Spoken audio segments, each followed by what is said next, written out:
বাংলাদেশ জামাত ইসলামীর পক্ষ থেকে খুবই পরিষ্কার করে বলতে চাই যে প্রধান উপদেষ্টার একই দিনে গণভোট এবং জাতীয় নির্বাচনের ঘোষণায় জনগণের আকাঙ্ক্ষা পূর্ণ হয়নি।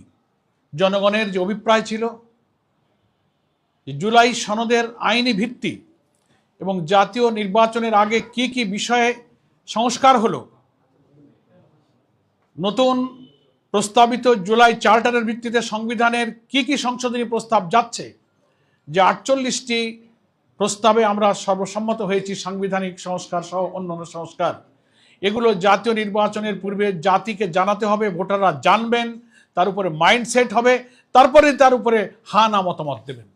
কিন্তু একই দিনে জাতীয় নির্বাচন, একই দিনে গণভোট হলে ভোটার তো সেই জুলাই চার্টার সম্পর্কে অবহিত হয়ে তিনি হা না ভোট দেবার পূর্বে তিনি তো সেটা আগে বুঝবেন, মাইন্ডসেট করবেন, অথচ একই দিনেই তাকে ওই সিদ্ধান্ত নিতে হবে, আবার একটা প্রতীকে তার জাতীয় নির্বাচনের ভোটও দিতে হবে।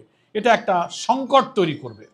আমরা বারবার অনুরোধ করেছি, যুক্তি দিয়েছি, এটাও আমরা বলেছি যে বাংলাদেশের জাতীয় নির্বাচনের ইতিহাসে কেয়ারটেকার হোক আর যত নিরপেক্ষ নির্বাচনের কথাই আমরা বলি, প্রত্যেকটি নির্বাচনে কম বেশি কিছু কিছু ভোট কেন্দ্রে সহিংসতা হয়ে থাকে, বিশৃঙ্খলা হয়ে থাকে, 2-5টা কেন্দ্র বন্ধ হয়ে গেল, গোলাগুলি হলো, স্থগিত হয়ে গেল। তো একই দিনে ভোট হলে এমন ঘটনা তো যে কোনো কেন্দ্রে ঘটতে পারে, 5টা কেন্দ্র বন্ধ হয়ে গেল, তাহলে জাতীয় নির্বাচন প্রতীকের ভোট বন্ধ হলো, সেই দিন গণভোটের দশাটা কি হবে? এর কোনো জবাব নাই।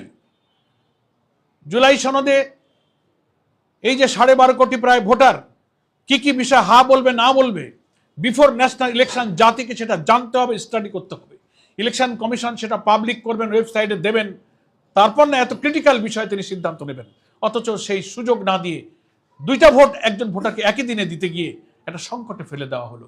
আমরা যে সংকট নিরসনের জন্য বাংলাদেশ জামাত ইসলামী সহ 8টি ইসলামী এবং দেশপ্রেমিক সমমনা দল দাবি করে আসছি যে এই ভোটটা জাতীয় নির্বাচনের আগে করতে হবে, তাহলে এটার আইনি ভিত্তিটা দৃঢ় হবে, এটা নিয়ে পরবর্তীতে আদালত এবং আইনি ভিত্তি নিয়ে কোনো প্রশ্ন উঠবে না।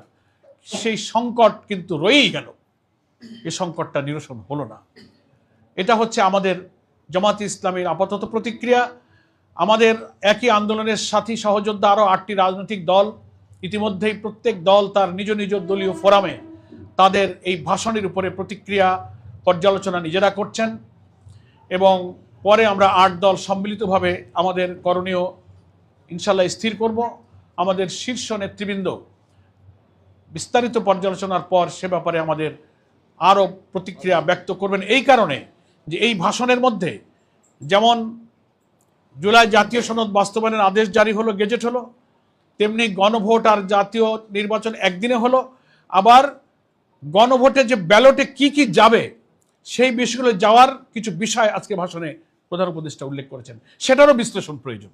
এই জন্য আমরা জামাত ইসলামী আজ সন্ধ্যায় পরে আমাদের সর্বোচ্চ অ্যাপেক্স বডি নির্বাহী পরিষদ সন্ধ্যা 6টায় আমরা আমাদের এই ভাষণের উপরে মূল বিষয়ের গভীরে আমরা পর্যালোচনায় বসতেছি। সেখানে আমাদের লিগ্যাল এক্সপার্টরা থাকবেন। আমরা আশা করছি বিস্তারিত এই সব বিষয়ের খুঁটিনাটি পর্যালোচনা করে আমরা এ ব্যাপারে আরও বিস্তারিত প্রতিক্রিয়া ইনশাল্লাহ আপনাদের কাছে পরে জানাবো।